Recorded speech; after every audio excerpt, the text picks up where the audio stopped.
मंडळी, तुमचा पुन्हा एकदा मालवणी बोको या यूट्यूब चॅनलवर स्वागत असा. मित्रांनो, आज मी तुमच्यासाठी पुण्यातल्या एका पुलावर इलेलो सत्य अनुभव घेऊन इलेलो असं. आणि ह्या पूल इतक्या भयंकर असा की अजून देखील थंय असे प्रकार घडतात.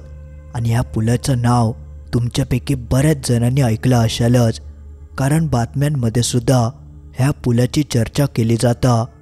आणि ह्या पुलाचं नाव असा नवले पूल, जा पुण्यातला आताच्या घडीत सगळ्यात भयंकर मानला जाता. कारण ह्या पुलावर इतके अपघात होऊक लागले असत की त्याचं काय अत्तोपत्तोत नाही. तुम्ही नुसता गुगलवर जरी सर्च करून बघितलास तरी तुमका माहिती कळात की हल्लीच्या हल्ली त्या पुलावर किती अपघात झालेले असत ते. आणि तुम्ही ह्याबाबत बातम्यांमध्ये सुद्धा ऐकलं असालच. अशाच्या भयंकर पुलाचं एक सत्य अनुभव आपल्या सबस्क्रायबर स्नेहल बागल यांनी आपल्याक पाठवलेलो असा. आता अजिबात वेळ न घालवता आपण ह्या गोष्टीकडे वळणारच असो. पण त्याआधी तुम्ही जर ह्या यूट्यूब चॅनलवर पहिल्यांदाच इला असाल तर ह्या चॅनल सबस्क्राईब करूक मात्र विसरा नको.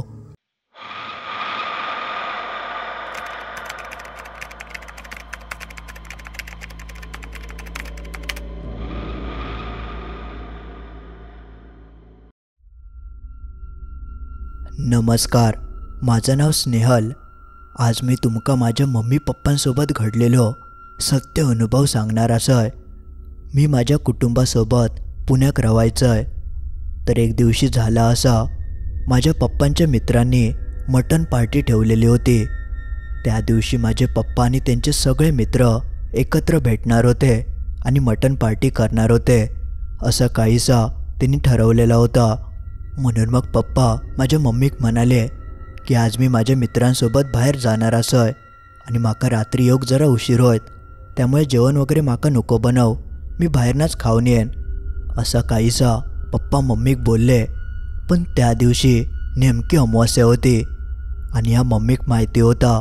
त्यामुळे ती त्यांका म्हणाली, अहो आज आज कशाक, आज तर अमावास्या असा, अमावास्याचे असे बाहेर रात्रीचे कशाक जातास, आज असं बाहेर जाणं बरं नाही. त्यावर माझे पप्पा म्हणाले, अगो काय नाही होणार, अमावास्या वगैरे असं काय नसतं, रात्रीसारखी रात्र आणि मी काय एकटो नाही आहे, माझे सगळे मित्र असत, त्यामुळे तू काय भिया नको, तुम्ही फक्त जेवा आणि झोपा, माका योग जरा उशीर होत असं म्हणान साधारण संध्याकाळी 7 वाजता पप्पा घराच्या बाहेर पडले. त्यांच्याकडे बाईक होती. बाईक घेऊनच ते त्यांच्या पार्टीच्या ठरलेल्या ठिकाणी जाऊक निघाले. तेव्हा मी लहान होतं, त्यामुळे माका एवढा काय समजत नाही होता.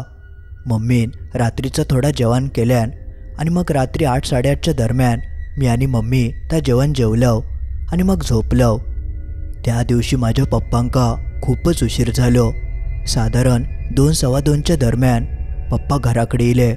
आईन दार वगैरे उघडल्यान आणि ती त्यांका म्हणाली, हो एवढं उशीर, काय माणसाच आज काय, एवढ्या रात्री काय करीत होतास. पण त्यावर पप्पांनी कायच उत्तर देऊक नाही. ती पूर्णपणे पावसात भिजा नेले होते. त्यांची ती अवस्था बघून मम्मी मग घबरवली. तिका वाटला की पावसात भिजल्यात आणि प्रवासात थकले असतील आणि आता खूप रात्र झाली, त्यामुळे आता काय मी बोलत नाही, उद्या सकाळी कायदा बघतंय असं काहीसं विचार करून मम्मीने आपल्या दार लावल्यान आणि ती झोपाक गेली. त्यानंतर मग पप्पाने हातपाय वगैरे धुतल्याने आणि ते सुद्धा मग झोपले. मग पुढच्या दिवशी सकाळी मम्मीने नाश्ता वगैरे तयार केला नव्हता, पण पप्पा झोपानच होते. त्यामुळे मग मम्मीने त्यांना उठवल्यान. जसे ते उठतात तसं त्यांना ती म्हणाली की चला तोंड वगैरे धुवा, मी नाश्ता केलाय. तसे ते मम्मीक म्हणाक लागले, काय या नाश्त्याक. तशी मम्मी बोलली, पोहे केलंय, चला लवकर. त्यावर पप्पा जा काय बोलले त्या मम्मी ऐकतच राहिली. ते म्हणाले, माका पोहे नकोत, तू एक काम कर, आज दुपारच्या जेवणाक मटण कर, माका मटण खाऊची खूप इच्छा झाली. अचानक ता सगळं ऐकान मम्मी अजूनच तापली आणि त्यांका म्हणाली, काल मित्रांसोबत मटणच खाऊन इलास ना, मग आता लगेच तुमका मटण कशाक होया, आणि काल रात्री उशिरापर्यंत काय करीत होतास, किती उशीर झालो तुमका. पण त्यावर पप्पा काय बोलाकच तयार नाही. ते एकदम शांतपणे तसेच बसान होते. त्यांचं तर वागणं जरा मम्मी खटाकला आणि ती पण रागान थैसून निघान गेली. मग त्यानंतर पप्पा मम्मी घेऊन म्हणाले की दुपारी तू जर मटण केलं तरच मी जेवतलंय, नाहीतर नाही जेवचंय. हा सगळं ऐकल्यानंतर मम्मीचं नाईलाज झालं. मग तिने दुपारी मटणच केल्यान.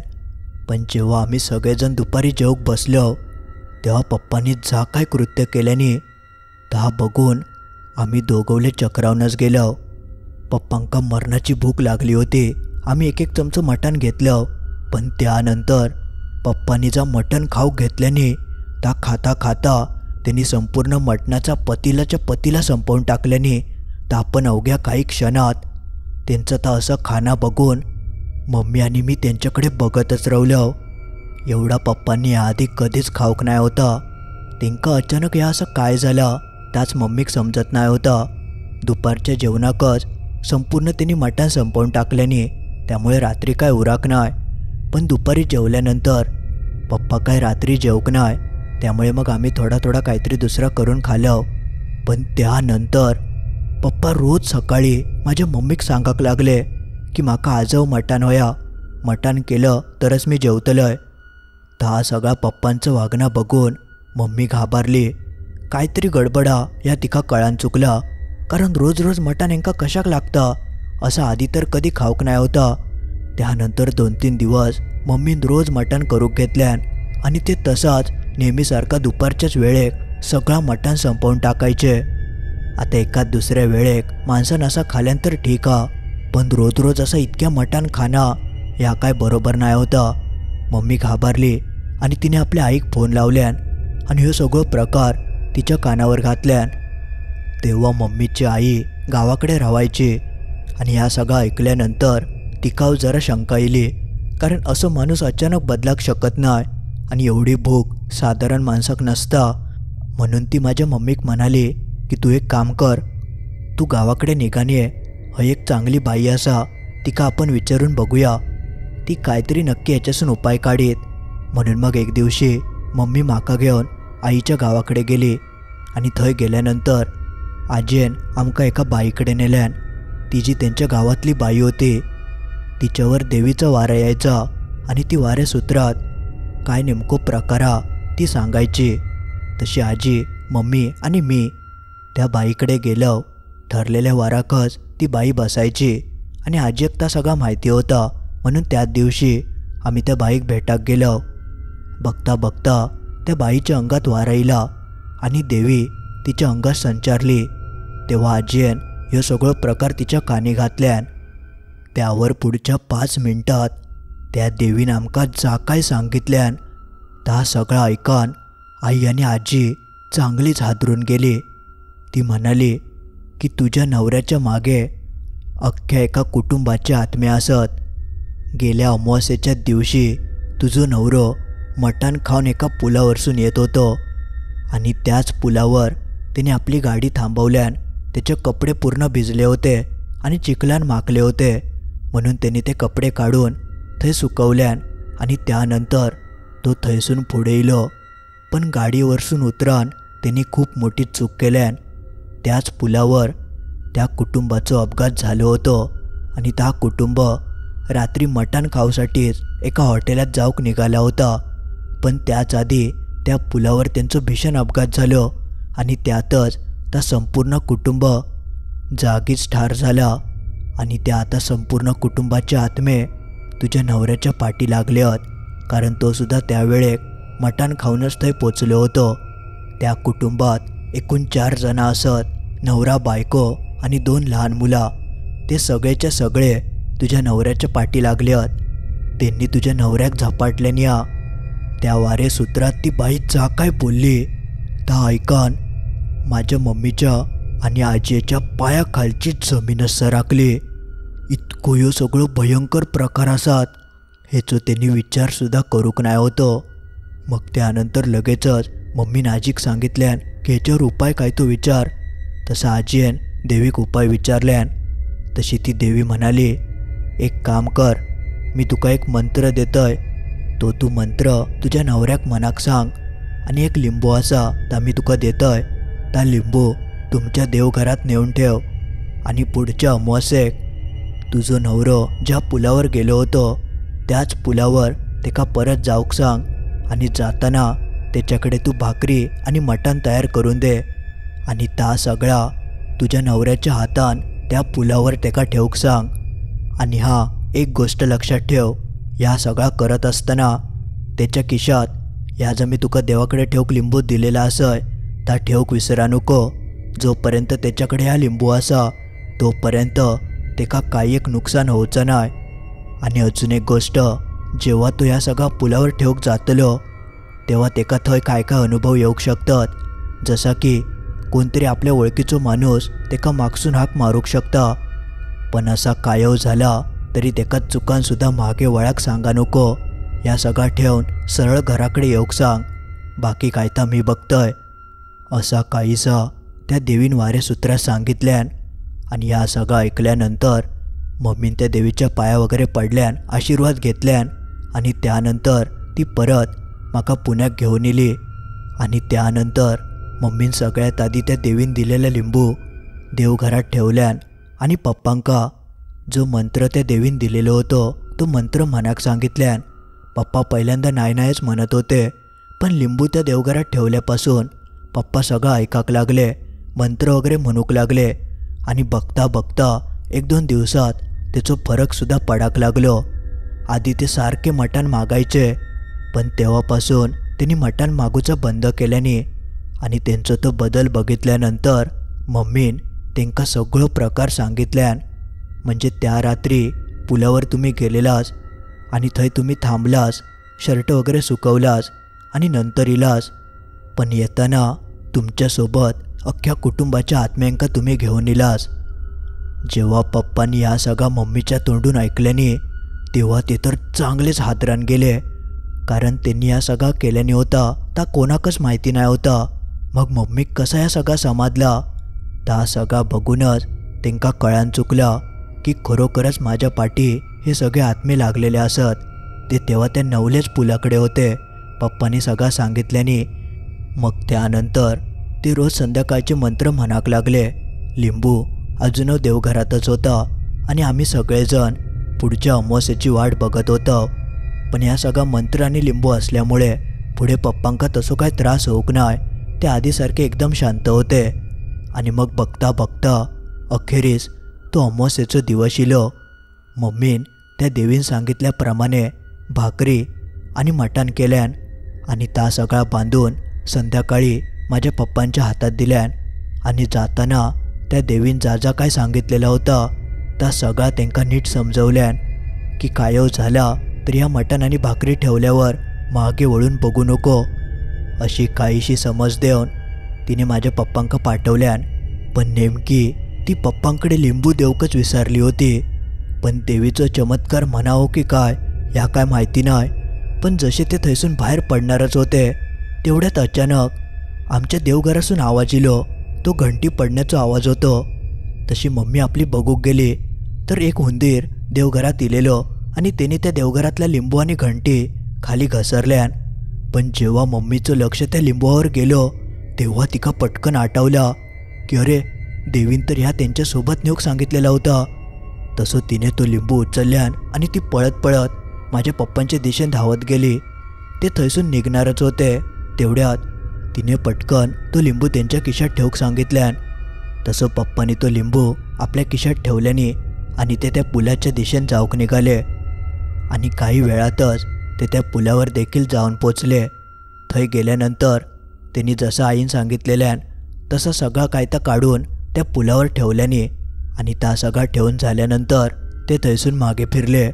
त्यांका वाटलेला की जास्त काय घडायचं नाही, पण त्यावेळी जा काय घडला त्याचं पप्पांनी विचारसुद्धा करूक नाही होतो.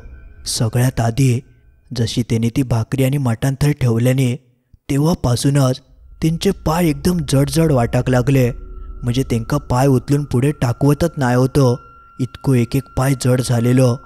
पण तरीसुद्धा ताकद काढून पप्पा थैसून वळाले आणि एक पाऊल पुढे टाकत मागच्या दिशेने येऊक लागले. आणि तेवढ्यात त्यांका मागसून आपल्या एका मित्राचा आवाज इलो. तो त्यांका विचारूक लागलो, अरे एवढ्या संध्याकाळचं होय काय करतं, एकटंच इलं? म्हणजे असं वाटलं की खरोखरच त्यांचा मित्र मागे उभा की काय. एका क्षणासाठी माझे पप्पा मागेच वळणार होते, पण तेवढ्यात त्यांना आठवलं की कायव झाला कोणचं ओळखीचं आवाज इलो तरी मागे वळण बघूचं नाया. आणि ते थोडक्यात वाचले आणि ते मागे न बघता पुढे पुढे चलाक लागले. एकदा दोनदा त्यांच्या मित्रांना हाक मारून बघितल्यान पण पप्पा काय वळाले नाही. तरी थैसून 7-8 पावलांच्याच अंतरावर त्यांनी आपली गाडी लावलेली होती. पण थंय पोचेपर्यंत त्यांका जवळजवळ 2-3 मिनटं उलटान गेली, कारण त्यांचे दोनवले पाय मरणाचे जड झाले होते. पण अखेरीस ते कसे बसे आपल्या स्कूटरीपर्यंत येऊन पोचले. जसे ते थंय पोचतात तशी त्यांनी पटकन किक मारल्याने स्कूटर चालू केल्याने आणि थैसून ते निघाले. पण त्यांका वाटलेला की आता काय होचं नाही, मी सुटलोय. पण तसा अजिबात घडला नाही.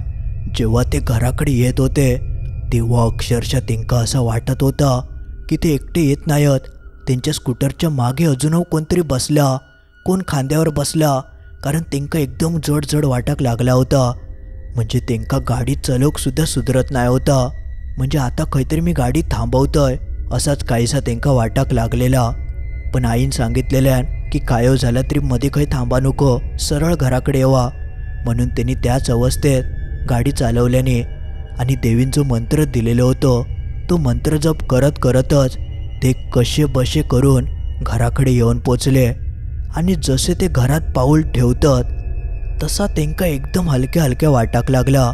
म्हणजे मगातपासून जर शरीर पूर्ण जड झालेला, पाय बी एकदम जड झाले होते ते एकदम हलके झाले, आधीसारखे एकदम सैलसैल होऊ लागले. आणि घरात इल्यापासून त्यांका एकदम प्रसन्न वाटला, जणू ते खैसून तरी बाहेर पडले असत असा त्यांका वाटाक लागला. मग त्यानंतर सगळ्यात आधी पप्पाने अंघोळ वगैरे केल्याने आणि देवाकडे जाऊन बत्ती लावल्याने तेव्हापासून पप्पांका एकदम बरा वाटला. ते एकदम ठणठणीत झाले. आणि नंतर परत पप्पांका पुढे कायच त्रास होऊक नाही. अखेरीस ते त्या सगळ्या भयंकर प्रकारासून बाहेर पडले होते. देवीचं खरोखरच चमत्कार होतो म्हणून पप्पा या सगळ्यासून सुटले, नाहीतर त्यांचा काय झाला असता याचं मी विचारसुद्धा करू शकत नाही. पण या सगळ्यानंतर माझे पप्पा जेव्हा जेव्हा त्यांना वेळ भेटता तेव्हा ते माझ्या आईच्या गावात नक्की जातात आणि त्यांच्या गावातली जी देवी असा ते देवीच्या पाया नक्की पडतात. कारण त्या दिवशी देवीन वारेसूत्रात जर ह्या काय सांगूक नसता तर माझ्या मम्मीक आणि कोणाकच काय अत्तो पत्तो लागलो नसतो. पण नशिबान सगळा काही जुळून इला आणि देवीन माझ्या पप्पांका यासून बाहेर काढल्यान. मंडळी, आज पुरता एवढाच.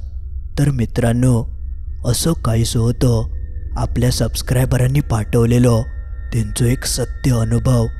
जो तुमका कसं वाटलं त्या कमेंटमध्ये नक्की कळवा. आणि अजून ह्या व्हिडिओक लाईक करूक नशाल तर नक्की लाईक करा. आणि आपल्या मित्रमैत्रिणींका ज्यांका भूताची गोष्टी ऐकाक आवडतात त्यांका या व्हिडिओची लिंक नक्की शेअर करा, जेणेकरून त्यांका ही गोष्ट ऐकाक गावात. आणि अजून तुम्ही या चॅनल सबस्क्राईब करूक नशाल तर लगेच सबस्क्राईब करून टाका. चला तर मग लवकरच भेटाया असंच काहीसं भयंकर आणि सत्य अनुभव घेऊन रविवारी ठीक रात्री 10:30 वाजता.